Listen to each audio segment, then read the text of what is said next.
মৰমৰ ছাত্ৰ ছাত্ৰীসকল, আজি তোমালোকৰ কাৰণে অষ্টম শ্ৰেণীৰ বিজ্ঞানৰ প্ৰথম চেপ্টাৰ লৈ আহিছোঁ। মই প্ৰথমতে তোমালোকক চেপ্টাৰটো সম্পৰ্কে বুজাই দিম। যিবিলাক কনচেপ্ট আছে গোটেইখিনি তোমালোকে বুজি পাবা। তাৰপিছত সেই কনচেপ্টৰ লগে লগে কেনেকুৱা ধৰণৰ প্ৰশ্ন আহিব পাৰে সেইখিনিও লগতে আলোচনা কৰি যাম। আৰু একেবাৰে শেষত যিবিলাক অনুশীলনীৰ প্ৰশ্ন আছে সেইবিলাকৰ উত্তৰো কৰিম। ঠিক আছে, গতিকে বলা আমি চেপ্টাৰটো আৰম্ভ কৰোঁ। তোমালোকে ভিডিঅ'বিলাক ৰেগুলাৰলি চাই থাকিবা, তোমালোকৰ উপকাৰ হ'ব। প্ৰথম চেপ্টাৰটো হৈছে শস্য উৎপাদন আৰু ব্যৱস্থাপনা।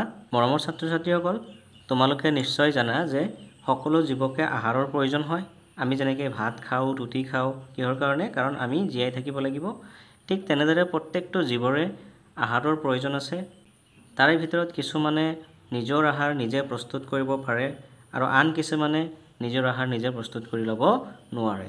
যেনেকৈ উদ্ভিদ, গছ-গছনি এইবোৰে নিজৰ আহাৰ নিজে প্ৰস্তুত কৰিব পাৰে। তোমালোকে আগতেও পাই আহিছা যে সালোক সংশ্লেষণ প্ৰক্ৰিয়াৰ জৰিয়তে সূৰ্য ৰশ্মিৰ উপস্থিতিত আৰু মাটিৰ পৰা পোৱা পানী আৰু খনিজ লৱণ এইবিলাকৰ সহযোগত উদ্ভিদে নিজৰ খাদ্য নিজে প্ৰস্তুত কৰি ল'ব পাৰে।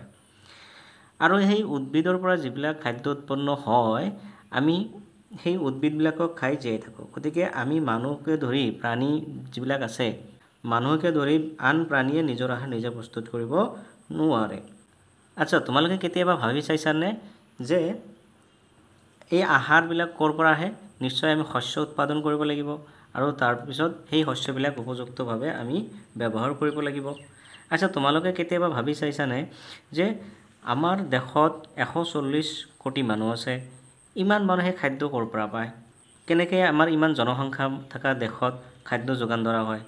গতিকে এই যে আমাৰ অতিৰিক্ত খাদ্যৰ যোগান ধৰিব লগা হয়, এই অতিৰিক্ত খাদ্যখিনি যোগান ধৰিবৰ কাৰণে নিয়মীয়াকৈ শস্য উৎপাদন কৰিব লাগিব, হয়নে নাই?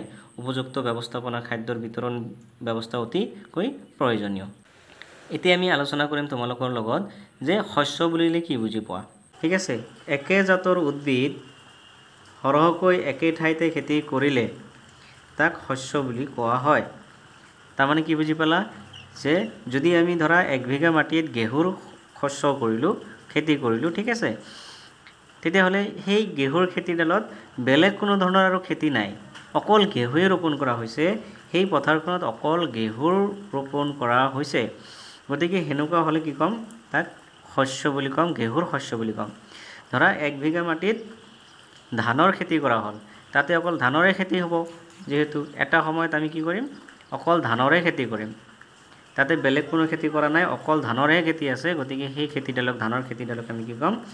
শস্য বুলি ক'ম, ধান শস্য বুলি ক'ম। ঠিক আছে, এতিয়া শস্য বিভিন্ন প্ৰকাৰৰ হ'ব পাৰে। যেনেকৈ ধানজাতীয় শস্য থাকিব পাৰে, শাক পাচলি হ'ব পাৰে, ফল মূলৰ খেতি হ'ব পাৰে। এতিয়া কথা হ'ল কোনবিলাক খেতি কোনটো সময়ত কৰা হয়। এতিয়া আমি 2 নম্বৰ পৃষ্ঠাত আহিছোঁ। ইয়াতে কোৱা হৈছে যে আমাৰ শস্যবিলাক বতৰ অনুযায়ী বেলেগ বেলেগ হয়, হয়নে নাই? আমি যেনেকৈ গৰমৰ দিনত, অৰ্থাৎ আমি বাৰিষা কালত আমি যেনেকৈ ধানৰ শস্য কৰোঁ, ঠাণ্ডাৰ দিনত আমি যেনেকৈ ঘেঁহু, মটৰ এইবিলাকৰ শস্য কৰোঁ। এতিয়া কোনটো বতৰত, কেনেকুৱা বতৰত কোনটো শস্য উৎপাদন হয়, আমি সেই হিচাপত 2টা ভাগত ভাগ কৰিব পাৰোঁ শস্যবিলাকক। এটা হ'ল খাৰিফ শস্য আৰু এটা হ'ল ৰবি শস্য। অ'কে, খাৰিফ শস্য বুলি কাক কোৱা হয়? যে বাৰিষা কালত যি শস্য সিঁচা হয় সেই শস্যবিলাকক খাৰিফ শস্য বোলে। ঠিক আছে, যিবিলাক শস্য বাৰিষা কালত সিঁচা হয়, যেনেকৈ বাৰিষা কাল বুলি ক'লে তোমালোকে কোনটো মাহৰ পৰা কোনটো মাহলৈ বুজি পোৱা? যে জুন মাহৰ পৰা ছেপ্টেম্বৰ মাহলৈকে বৰষুণ দি থাকে, হয়নে নাই? এই মাহকেইটাত আমি কি শস্য ৰোপণ কৰোঁ? খাৰিফ শস্য। উদাহৰণ যেনেকুৱা ধানৰ খেতি কৰোঁ, মাকৈ খেতি কৰোঁ, চয়াবিনৰ খেতি কৰা হয়, বাদামৰ খেতি কৰা হয়, কপাহৰ খেতি কৰা হয়। এইবিলাকক কি কোৱা হ'ব? খাৰিফ শস্য। যিহেতু এইবিলাক কি কোনটো কালত হেৰি কৰা হয়, খেতি কৰা হয়? বাৰিষা কালত, হয়নে নাই? আকৌ আমি যদি শীতকালত শস্য উৎপাদন কৰোঁ, যিবিলাক আমি শীতকালত শস্য উৎপাদন কৰিম সেই শস্যবিলাকক ৰবি শস্য বুলি কোৱা হ'ব। যেনেকৈ আমি অক্টোবৰৰ পৰা মাৰ্চ মাহলৈকে, তোমালোকে জানা অক্টোবৰৰ পৰা মাৰ্চলৈকে ঠাণ্ডাৰ দিন চলি থাকে। গতিকে সেইটো সময়ত যিবিলাক শস্য উৎপাদন হয় সেইবিলাকক কোৱা হয় ৰবি শস্য। মনত থাকিব নিশ্চয়। যেনেকৈ ঘেঁহু, বুট, মটৰ সৰিয়হ তিচি এইবিলাক কি হয় ৰবি শস্য বুলি কোৱা হ'ব কাৰণ এইবিলাক শীতকালত উৎপাদিত হয় তেতিয়াহ'লে তোমালোকে কি বুজি পালা যে বতৰৰ ভিত্তিত আমাৰ শস্যবিলাকক দুটা ভাগত ভাগ কৰা হৈছে এটা হ'ল খাৰিফ শস্য আৰু এটা হ'ল ৰবি শস্য হয়নে নাই খাৰিফ শস্য কোনবিলাক যিবিলাক বাৰিষা কালত আমি উৎপাদন কৰোঁ যেনেকৈ ধান মাকৈ সয়াবিন বাদাম কপাহ এইবিলাক আৰু যিবিলাক শস্য আমি শীতকালত উৎপাদন কৰোঁ সেইবিলাকক কোৱা হয় ৰবি শস্য যেনেকৈ গেহু বুট মটৰ সৰিয়হ তিচি ইত্যাদি এতিয়া শস্য আমি উৎপাদনটো কৰিব লাগিব কিন্তু শস্য উৎপাদনৰ মৌলিক পদ্ধতি আমি কেনেকৈ শস্য উৎপাদন কৰোঁ তাৰ পদ্ধতিবিলাক আমি জানিব লাগিব শস্য উৎপাদন কৰিবৰ কাৰণে আমি কেইটামান পদ্ধতি আছে খেতি কৰাৰ পদ্ধতি বা কৃষি পদ্ধতিটোক আমি তলত এইটা 7টা ভাগত ভাগ কৰিব পাৰোঁ আমি এনেকৈ কৰিব লাগিব প্ৰথমতে আমি মাটিডাল চহাব লাগিব